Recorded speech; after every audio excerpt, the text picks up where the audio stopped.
नमस्कार दोस्तों मैं नवीन कुमार अपने चैनल लैंग्वेज ऑफ प्लैनेट्स में आपका स्वागत करता हूं। दोस्तों, जन्म कुंडली में भौतिकता प्रदान करने वाला ग्रह शुक्र यदि जन्म कुंडली के मारक भावों से संबंध बनाता है, अर्थात मारक भावों का स्वामी होकर के अपनी राशि में, अपने भावों में, कुंडली के दूसरे भाव में या सप्तम भाव में बैठ जाता है, तो इसके क्या परिणाम देखने को मिलते हैं, चर्चा करते हैं आज इस विषय पर। सभी जानते हैं दोस्तों कि शुक्र की राशियां वृष और तुला हैं। मेष लग्न वाले जातकों की कुंडली के दूसरे भाव में वृष राशि और सप्तम भाव में तुला राशि होती है, और कन्या लग्न वाले जातकों की कुंडली में कुंडली के दूसरे भाव में तुला राशि होती है। यदि मेष लग्न वाले जातकों की कुंडली के दूसरे भाव में वृष राशि में यदि शुक्र बैठे हैं, तो सबसे पहले तो ये समझ लें कि शुक्र किसका प्रतिनिधित्व करते हैं। शुक्र आपके धन का प्रतिनिधित्व करते हैं, भौतिक सुख साधनों का प्रतिनिधित्व करते हैं, लग्जरी लाइफ का प्रतिनिधित्व करते हैं, दाम्पत्य जीवन का प्रतिनिधित्व करते हैं, आपके अंदर छुपी हुई कलाओं का प्रतिनिधित्व करते हैं, आपके सौंदर्य का, आपके बनठन के रहने का, आपके लुकिंग का प्रतिनिधित्व करते हैं, आपके प्रेम का, आपके जीवन में चल रहे प्रेम संबंधों का प्रतिनिधित्व करते हैं। जन्म कुंडली का दूसरा भाव वाणी का भाव, कुटुंब का भाव, धन का भाव है।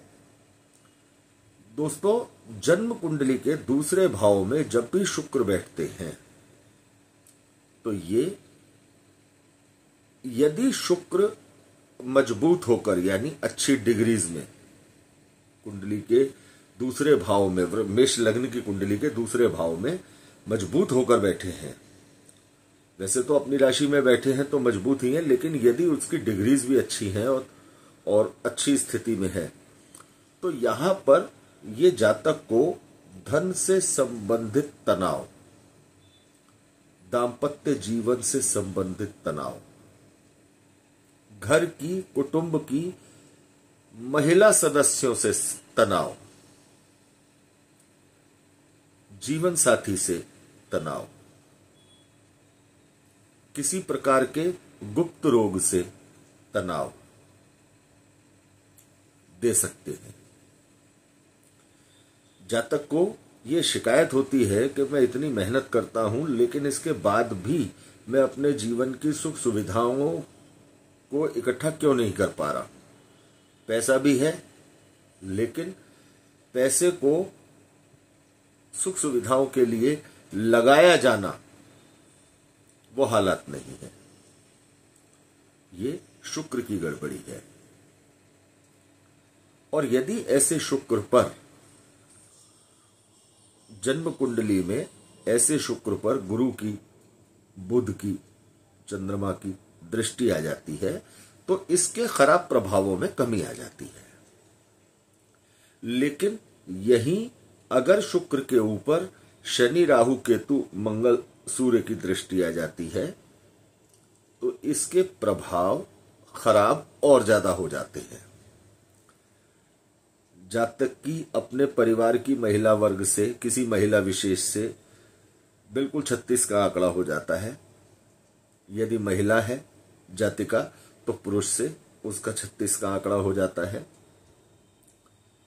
दाम्पत्य जीवन में कड़वाहट बढ़ जाती है।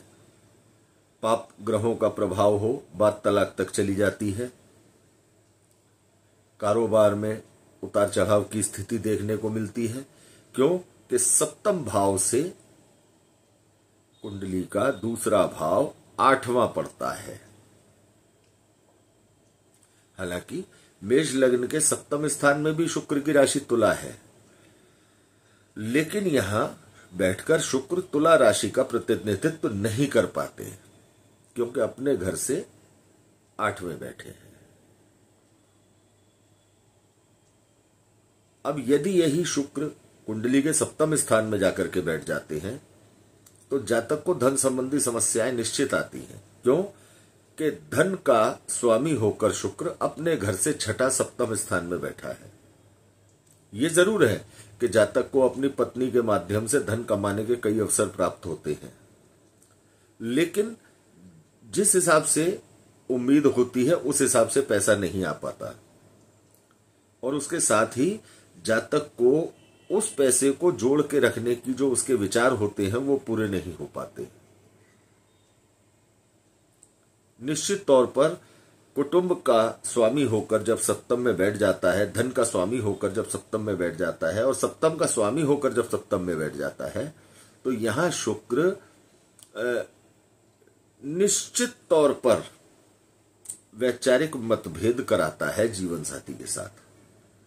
हालांकि जीवन साथी सुंदर होता है, चाहे वो महिला जातक हो या पुरुष जातक हो, जीवन साथी सुंदर होता है, अच्छी भाषा बोलने वाला होता है, लेकिन फिर भी विचारों का मतभेद देखने को मिलता है।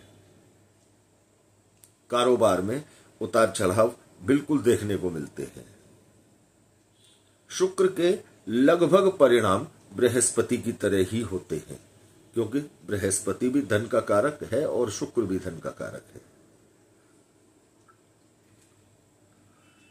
एक चीज यहां विशेष तौर पर देखने को मिलती है कि यदि सप्तम स्थान में बैठा हुआ शुक्र किसी भी पाप प्रभाव से पीड़ित है तो जातक या जातिका के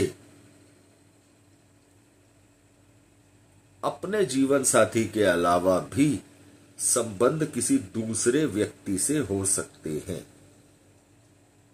सप्तम भाव का मार्केश बन रहा है यहां पर शुक्र का, तो सप्तम भाव में तुला राशि में जब बैठा हो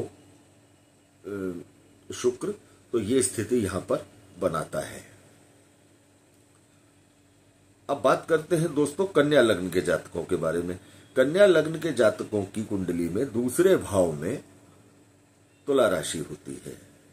बिल्कुल वही स्थितियां कन्या लग्न के साथ भी आती हैं यदि तुला राशि में दूसरे भाव में शुक्र बैठ जाते हैं। हालांकि कन्या लग्न के भाग्य में वृष राशि होती है।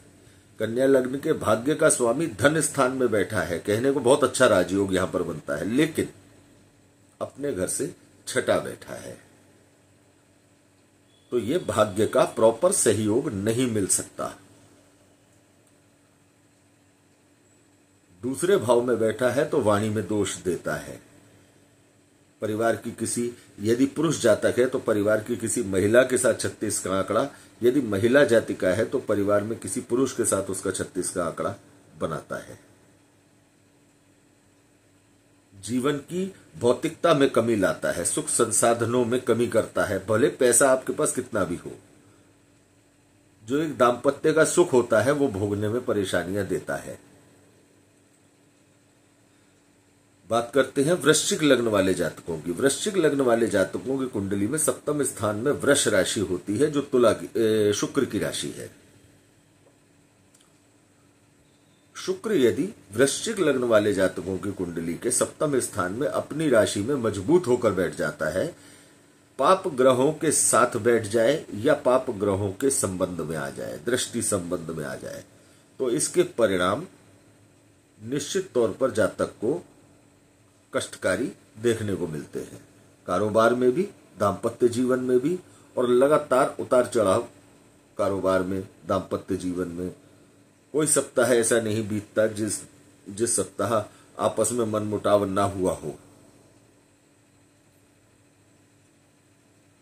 बहुत बड़ी संख्या में इस तरह की स्थितियां कुंडलियों में देखने को मिलती हैं। लोग लगातार हमारे संपर्क में रहते हैं, इन चीजों की जानकारियां अक्सर मिलती रहती हैं। और यदि ऐसे शुक्र पर मंगल का भी प्रभाव आ जाए तो हिंसक प्रवृत्ति प्रबल हो जाती है। भले ही वृश्चिक लग्न में लग्नेश मंगल है, लेकिन यदि मंगल चौथे में बैठा हो तो दिक्कतें बढ़ा देता है। तो दोस्तों, यदि इस प्रकार की स्थिति जन्म कुंडली के अंदर, चाहे वो मेष लग्न हो, कन्या लग्न हो या वृश्चिक लग्न हो, यदि शुक्र कुंडली के अंदर किसी भी प्रकार से मार्केश बना के बैठा है, चाहे कुंडली के दूसरे भाव में, चाहे कुंडली के 7वें भाव में, इस स्थिति में आपको शुक्र का कोई भी रत्न धारण नहीं करना है।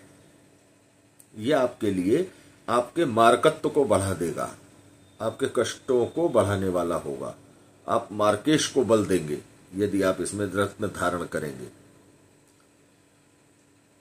ऐसी स्थिति में मां दुर्गा की सेवा, मां सरस्वती की सेवा अर्थात देवी माता की सेवा करें आप। शुक्र के अन्य उपाय, कन्याओं को आप शुक्रवार को चॉकलेट दें, 7 गुलाब के फूल इत्र के साथ आप देवी माता को अर्पित करें, शुक्र के मंत्रों का जाप करें, श्री कृष्ण भगवान की सेवा पूजा करें। और यदि चाहें तो आप वृश्चिक लग्न से संबंधित, मेष लग्न से संबंधित या कन्या लग्न से संबंधित रुद्राक्ष कॉम्बिनेशन शुक्र के रुद्राक्ष के साथ बनवाकर धारण कर सकते हैं। और यदि आपके पास कोई अच्छे रुद्राक्ष विशेषज्ञ उपलब्ध हैं तो अपनी जन्म कुंडली के अनुसार आप रुद्राक्ष कवच बनवाकर गले में धारण करें, लेकिन रत्न धारण करने की गलती बिल्कुल ना करें। तो दोस्तों, उम्मीद है आपको हमारा आज का विषय अच्छा लगा होगा। यदि आपको वीडियो अच्छा लगा हो तो आप लाइक करें, ज्योतिष पसंद करने वाले दोस्तों के साथ शेयर करें और चैनल को सब्सक्राइब अवश्य करें। अपने अगले वीडियो में हम आपके सामने उपस्थित होंगे एक नई, एक रोचक जानकारी के साथ। धन्यवाद दोस्तों।